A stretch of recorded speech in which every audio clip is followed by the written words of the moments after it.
Now, Jon Stewart, we thought he was out of our lives long ago. You know, he did The Daily Show for a million years, and he did his shtick every single day. And the shtick was really, really familiar, right? He'd look quizzingly at the camera, and the whole crowd would cheer and laugh. And then he'd occasionally throw in a swear word, and they'd bleep it out, and everyone would go, oh. And then all the media would parrot whatever he said over and over again. And we were infected by that illness for many, many years. Now we kind of have it with John Oliver, although not as prominently. I mean, you know, this guy, Jon Stewart, kind of controlled the cultural connection to politics for many, many years. I mean, we forget this national nightmare because everyone forgot The Daily Show's still on the air since Trevor Noah took over. But at one point, it was actually influential. Now, Jon Stewart is no longer seemingly influential. I think he's doing something again. Is that right? Is he doing something like Netflix or something? I don't know. He's doing something for someone. And, you know, so he's not making as much news, but he has this post-Daily Show shtick that he does, which is act outrage on the behalf of veterans or 9/11 victims or some other group that we all love and cherish, and act like he's the only one out there speaking the truth. He's the only one that wants 9/11 victims to have any health care. He's the only one who wants police officers to be protected. I mean, now, of course, on the left, he may be the only one who wants police officers protected. That's a whole nother story. But the bottom line is this is shtick. And every time he does it the same way. He comes out with this angry, angry thing where he swears a bunch of times, gets all the facts wrong. The media parrots it like crazy so they can make Republicans look bad because without fail, Republicans are always the target of these criticisms. And then we get down the road where when you find out the truth, you realize that, you know, this funding for this group was always going to go through. Everyone knew it was going to go through. They were quibbling about some detail, and then eventually it goes through anyway. And then Jon Stewart takes a victory lap, and he says, oh, look at me. Look what I've done. I was the one who said how important this was, and the media followed me, and now I get credit because I'm so great. Now, this hasn't happened in a little while because, as I said, Jon Stewart has been completely out of our lives and totally invisible, but he's back in our lives today. So Ted Cruz and a bunch of other senators are pushing back against this bill in the Senate, which they argue would lead to some out-of-control spending unrelated to veterans. Now, this is a common back and forth, as you see, between the left and the right when it comes to these issues.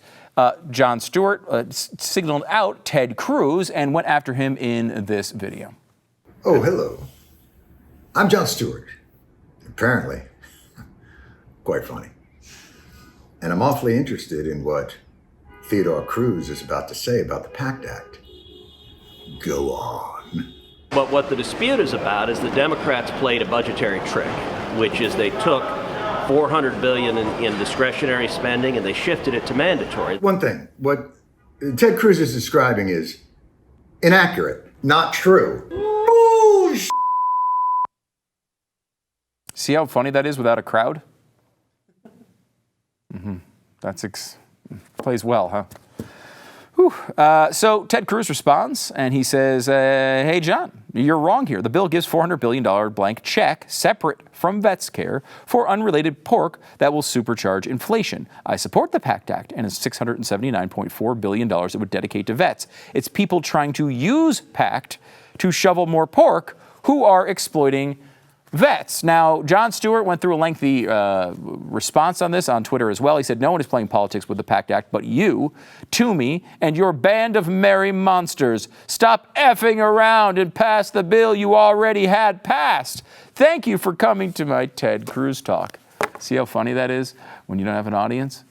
So he's trying to say that Ted Cruz is lying here, and Pat Toomey as well. Now, Toomey did go on to talk about this. It was really more Toomey's thing than Cruz, but, again, look, I like Pat Toomey as a senator. I think he's been generally good with the notable exception of guns. He's been generally a good senator, and he's leaving when he said he would leave, which, considering Dr. Oz is behind by 11 points, I'm not all that crazy about that decision at this exact moment. But overall, I'm kind of excited that he actually stuck by his word. I think Toomey's been generally good. But you know what doesn't get you clicks? Pat Toomey. It's like it's boring even as a name. Pat Toomey. No one's clicking on an article about Pat Toomey. Luckily, the Blaze did write one anyway about the interview that he did with Jake Tapper on this particular topic. And I want to let him explain his position. But again, what's the point of going after Ted Cruz? This was Toomey's argument from the very beginning, really more than Cruz, although Cruz also agrees with his analysis. Here's the back and forth. What do you say to those who find it impossible to believe that of all the multi-trillions of dollars in our federal budget, this is where you and Republicans decided to take a stand? Here's what you need to keep in mind, Jake. First of all, this is the oldest trick in Washington.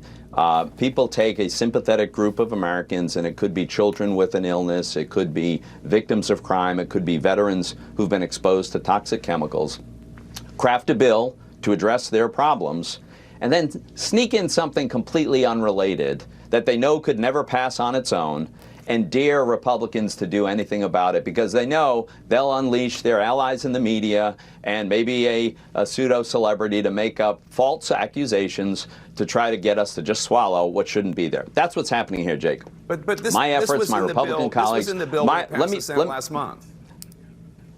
Yeah, and we were promised that we'd have an opportunity to offer an amendment to change this, and then, of course, that was reneged on, so people hadn't had a chance to be socialized about this. Let me be very clear. The Republicans are not opposed to any of the substance of the PACT Act. My honest Democratic colleagues will fully acknowledge that my objection, and if I get my way, I get my change, it will not change by 1 penny any spending on any veterans program. What I'm trying to do is change a government accounting methodology that is designed to allow our Democratic colleagues to go on an unrelated $400 billion spending spree that has nothing to do with veterans and that won't be in the veteran space. So that's what I'm trying to do. They could have agreed to this a month ago, and this bill would sail through at any point in time. Look, we can resolve this with an amendment vote. Right. But some of the Democrats don't even want to have an amendment vote. Okay, so you get the details here, right? It's pretty self-explanatory. Now, you, as Jon Stewart is, a leftist, is going to sit here and disagree with that analysis. Who knows? They can go back and forth about this all they want. Now, it certainly doesn't seem like something to yell expletives at senators for. Doesn't seem to make any sense. Certainly not helpful in any way. But here's the thing: as Pat Toomey just admitted, there's no opposition for what we're talking about here. No opposition for getting the money to these people. Now, you might say, wait a minute, we don't have any money to be dishing out to anybody right now.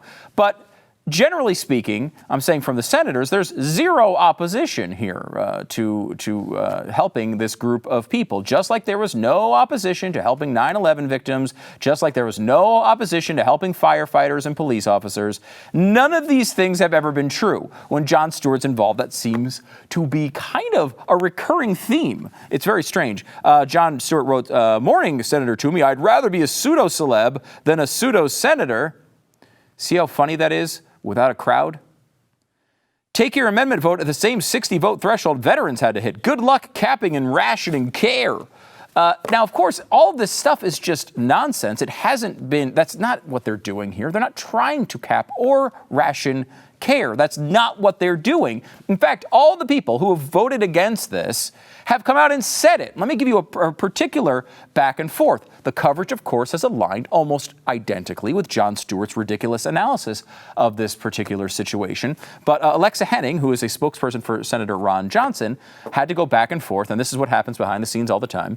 The press, representatives from a senator is going back and forth trying to get a journalist to understand what the story's about. Because usually, I could make jokes about how ill-informed they are, but generally speaking, they're not going to be experts on all this stuff. They're basically trying to pick it up as they're writing their own stories. They don't know the back and forth here. So they go to the representative of Senator Johnson and they ask, and she sees the article, then writes this: "Unbelievable. I exchanged multiple emails with the NBC News, including the text of the bill that references the $400 billion in spending unrelated to veterans. An additional comment from me, and that the senator supports this legislation but voted against cloture because of Dems' budget gimmick." And this is what they report. They report that the views of Senator Johnson certainly did, however. Johnson voted for the bill in June, but voted against it on Wednesday. He said in a statement that the bill opens the door for more reckless government spending. Senator Johnson's views quite literally didn't change. He voted the same way when this is before the Senate prior. I said that in my statement he wasn't included in the story. Shocking. And then they actually she actually shows you the email of what she wrote to NBC News. The senator supports providing coverage to service members affected by burn pit exposure. As the senator pointed out in his statement Wednesday night, the bill as written includes a budget gimmick that allows for $400 billion in spending over the next 10 years unrelated to veterans. He had the same concern the first time the bill came before the Senate, but ultimately, listen to this, John, ultimately supported it and will again. His spokesperson is telling you he's going to vote it even if they don't win this battle. He voted no on Cloture Wednesday to insist to have the ability to amend the bill to correct this. But he wants to vote for the bill. This is all obvious to everyone except the white knight who comes out of nowhere to save the republic from his not long enough slumber. Also, the NBC News response was, thanks, Alexa. This is a huge help. To which she responds, oh, it's a huge help, but I'm going to be dishonest in my reporting. Honestly, this is either the laziest piece of reporting or maliciously false. Now, this is just a game to Jon Stewart because he knows he can get on the right side of the media and ride this for all of it's worth. Now, you've noticed since he started this new show, I can't even honestly tell you which streaming. I think it's a streaming service, but I can't even tell you which one it is. I think it might be Netflix, but I'm not sure. And there, that kind of shows the sort of impact a guy like Jon Stewart has had lately, and he wants a taste of that again. I mean, look, it's obviously the easy stance to take to just why not spend $100 trillion on burn pit victims? We all obviously agree that someone who was sick serving this country should have the health care that we need. Everybody agrees with that. At least I know everybody on the right does. Sometimes the left, when it comes to, they keep calling them baby killers across the seas. So I don't know. Maybe they don't always agree with that, but I think typically they do, at least publicly. Jon Stewart says, no, this isn't a game. Real people's lives hang in the balance. People that fought for your life. The PACT Act you voted for that inexplicably shot down is the same one Senators Tester and Moran posted online in May, which you read because you're smart. See how funny that is without an audience? What's interesting about this, of course, is why is it so important that it happens right this second? Why now? As they point out, it's been around for a while. Why this very second does it need to be passed? Why is this important right now? Why can't they have this amendment that would improve the bill and get you 90 votes or 100 votes? Wouldn't you want that? If you actually cared about bipartisan action, wouldn't you want it? Why wouldn't you go along with this? Here's why.